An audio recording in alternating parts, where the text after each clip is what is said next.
We're here to enjoy a matchup that football fans are sure to relish. Which side will step up and deliver? It's all coming up next on EA TV. A warm welcome to you and thanks for joining us for another game live on EA TV. Guy Mowbray with you for commentary along with Sue Smith, and we're good to go with match day 1 of the Champions League. It's Arsenal and they face Shakhtar Donetsk. Hello, welcome back to Armchair Armory, and I am recording this the well, should I say the evening after the night before, if that's ever been a phrase. I'm recording this on the Sunday after we lost 2-0 to Brentford on Saturday. After that game, I didn't have very much, what's the word I'm looking for? I didn't have very much enthusiasm to come and record a game, come and record a preview for the Champions League, game against Shakhtar. And to be honest, I'm not really going to be speaking too much about Shakhtar in this video. The only thing I will say is that we have to win. We've obviously in the Champions League so far had a draw and a win. The win coming against Paris Saint-Germain, pretty good win overall. I think I explained in the reaction to the Bournemouth game, I didn't actually watch that game because I was stuck in a gridlock for 5 hours or so, so that was fun. But yeah, the Champions League's been a funny one this season because obviously it's a new format. 4 games at home, 4 games away, league phase, finishing between positions 1 and 8, you qualify for the next round. Qualify for the next round automatically. I think everywhere after that, I can't remember but there's an extra 2 games as well if you finish outside the top 8. I think it's between 9 and 32. I think is the distance as far as I know. And ideally, I think every Arsenal fan wants us to finish in the top 8 so we can avoid those games essentially.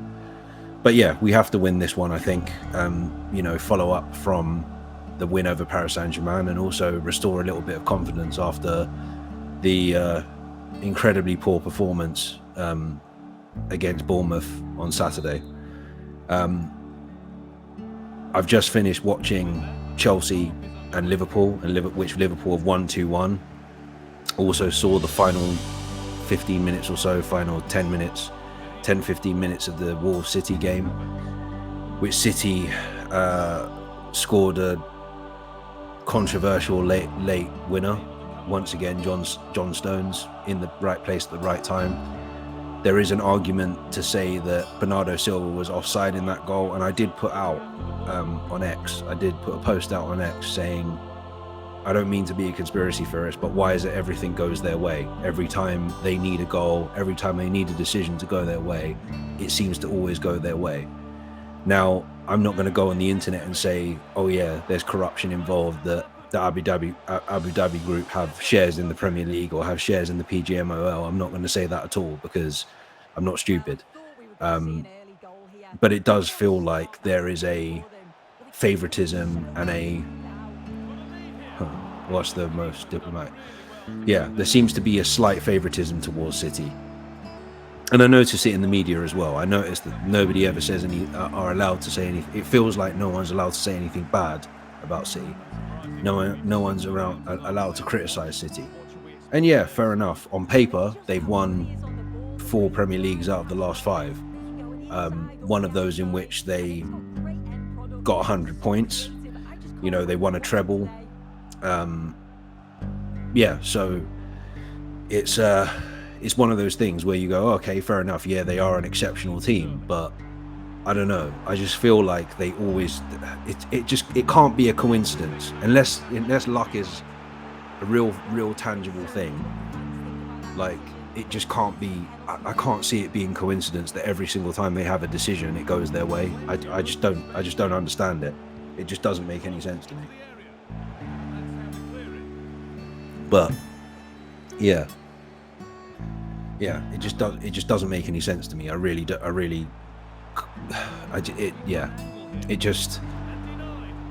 it frightens me the amount of luck that Manchester City have. It really frightens me. Then with the Liverpool-Chelsea game, I thought Chelsea played all right, to be fair. They've been, I mean, I'll probably talk about this when we play them in a couple of weeks and I do the preview, but I actually feel they've actually shocked me. I expected like Maresca, I think I said this a few days ago, that I expected Maresca to be one of those managers that were in the firing line to be sacked at this point of the season, but they've actually done really well, and I think they gave Liverpool a game for the most part. I just think I think Gary Neville summed it up quite well on commentary for Sky. He said that Liverpool are just a little bit further ahead in their development, and you know, Arne Slot hasn't had to do too much to get them playing similarly to how they were playing under Klopp. And I think this game made me realise that we're not in a title race this season. It might be because people will say I'm overreacting. I know there are some people that I know outside of the internet that will say I'm overreacting. But I just think, even though, yeah, we've been winning games, we've already dropped points. And obviously, again, like I think these Arsenal fans, particularly ones that are famous on the internet, that seem to think that we have a God-given right to win every game and literally call for the manager's head every time we lose a game or drop points in a game. I think they're also deluded, and I think they're also just looking for clout. At the end of the day, they're just clout chasers. They know what makes money for them, so that's why they do it. But I don't know. I've watched quite a bit so far this season. I've watched quite a bit of Liverpool, quite a bit of City, and obviously all of Arsenal. And so far, Liverpool look more consistent than we do. And that's just me being completely honest. Like I don't know. I just don't see us being able to play because Liverpool weren't exceptional today.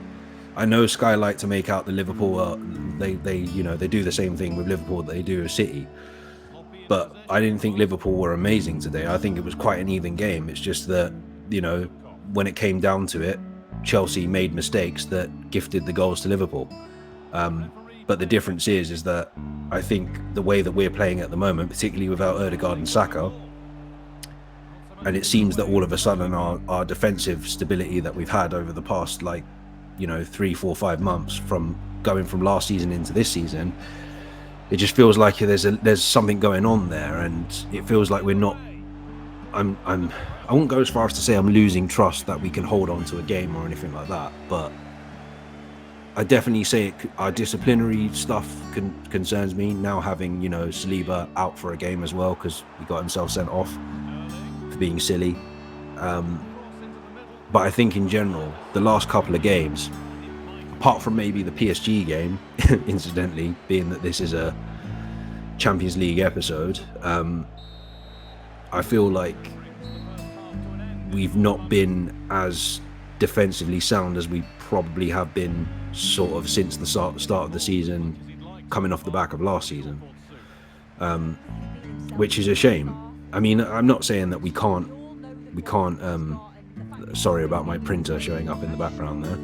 I'm not saying that we can't go back to that. I'm not saying we can't go back to being defensively solid, and in a way we're going to have to, because if a Liverpool side playing average or playing above average can beat a Chelsea side that's playing pretty well at the moment, and even they weren't that amazing today, if they can ground out a win 2-1, and if we play like we did against Bournemouth, we're going to get absolutely smashed by Liverpool next week. So I think this is why, even though, as I said, I'm not going to say too much about this game with Shakhtar, I think it's important to get some confidence in. Obviously, Saliba will play in this game because the Champions League doesn't count as part of the whole ban thing. But yeah, I think we need to get some sort of result, positive result, I'd say. Yeah, I think we need to follow up and get some confidence back going into that Liverpool game. And just from the competition as a whole, I think, the more games you win, the better it is. The problem is that you're competing with like 20 other teams for those 8 spots. It's not like a proper league phase, if that makes any sense. So yeah, we'll see. for as long as I've supported Arsenal, I always feel like at least once every other season we end up playing Shakhtar Donetsk. I don't know why. It's either us or Man United, or us or Man United always get drawn with Shakhtar Donetsk. Either them or Dynamo Kyiv are the two teams we always seem to get drawn with all the time in the or in European competitions. I think our record against them is actually quite good. So, yeah, hopefully we can continue that on. I think we probably will win this game. I'm hoping we don't concede. I'm hoping we're defensively better. I think for the rest of the season, I'm not going to predict scores anymore. I can't go through that of like saying that we're going to win comfortably and then Bournemouth happens.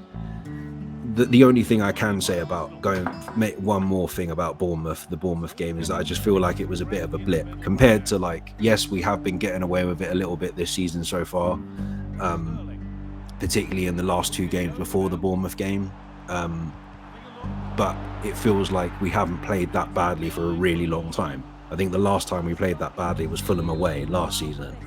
So, yeah, hopefully we start back up the mountain again against Shakhtar on Tuesday, and then follow it up with hopefully a win against Liverpool. I think even with that, when I talk about it, when I preview the game, I think that being that we're at home, we do have a good chance to get a result against Liverpool. I don't think it's a foregone conclusion that Liverpool are going to beat us, but you know, based on the fact that I'm probably thinking in recency bias because of what's happened, I'm worried about Sunday. I'm worried about Tuesday, but I'm hoping that we get the job done. And in a way, we have to get that confidence back and keep the positive results for the Champions League as well. Because as I said, we want to finish in those first 8 positions, not outside that. Right, I'm going to leave it there. I'll be back again on Tuesday, giving my reaction to the Shakhtar game. Hope you enjoyed this video. Like and subscribe. Enjoy the rest of the simulation, if it, albeit probably about 5 minutes of it left. Yeah, as always, take care and stay safe. Cross the line, goal kick.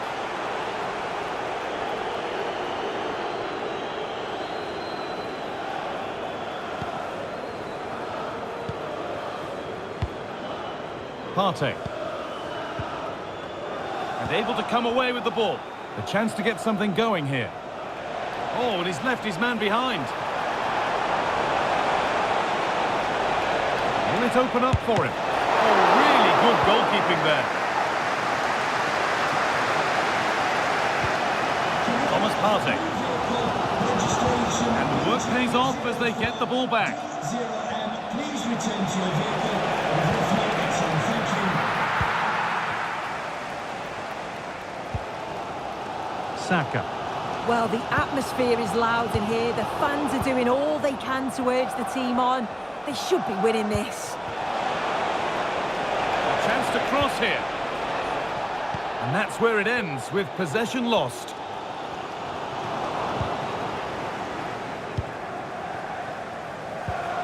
Alexander Zubkov.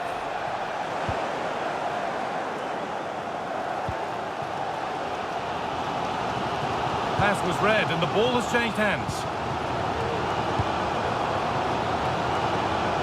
You have to think quickly here.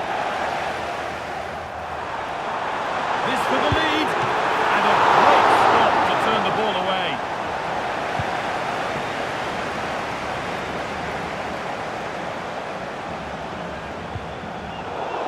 Out of play, throw in to come.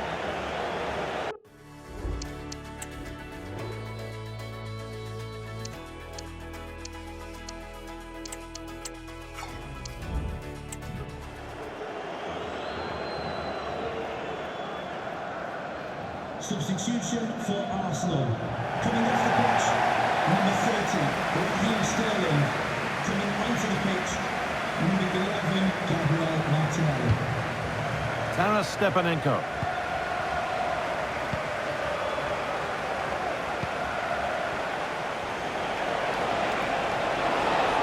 Promising move this. A goal now would surely be the winner. Well, just listen to the fans. They're certainly trying their best to push them on to get a winner. I'm sure there's going to be one more chance. It's just whether they can take it.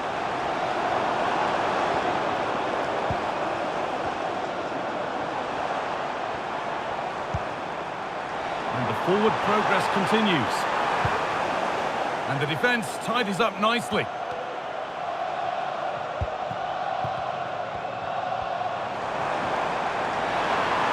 Has the space to whip it in here. What a chance this could be to potentially win the game from this corner.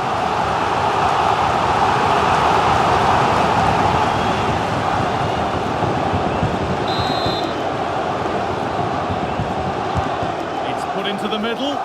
Only half the job done there. And that is where the attack will end. A chance now for a quick transition.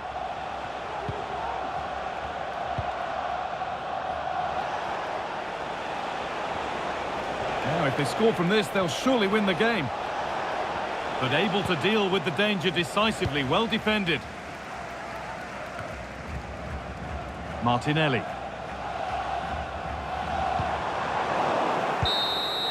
It's all over as the ref blows for full time.